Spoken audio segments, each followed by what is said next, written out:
ناظرین جانتے ہیں کہ رمضان منصرف ہے یا غیر منصرف؟ تو اس کی تحقیق یہ ہے کہ رمضان یہ غیر منصرف ہے، اور اس میں دو سبب ہیں، علمیت اور الف نون زائدہ تان کی وجہ سے۔ اس کا جو مادہ ہے را میم رواد سین باب سے بھی آتا ہے تو معنی ہوگا، یعنی سامیہ سے آئے گا تو دن کا سخت گرم ہونا، اور نصرہ ینصر سے بھی آتا ہے، ضربہ یضرب سے بھی آتا ہے، پھر اس کا معنی ہوتا ہے باریک ہونے کے لیے دو ہموار پتھروں کے درمیان رکھ کر کوٹنا۔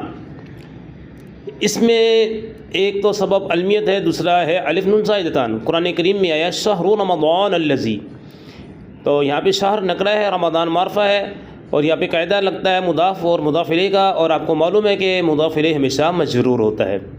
اور غیر منصرف کا حکم یہ ہے کہ اللہ یدخلہ الکسرۃ والتنوین، کہ اس پر کسرہ تنوین داخل نہیں ہوتے، ویکون فی موضع الجر مفتوحا ابدا، اور جر کی جگہ فتح ہوتی ہے ہمیشہ اس میں۔ تو یہ پتہ لگا کہ رمضان غیر منصرف ہے۔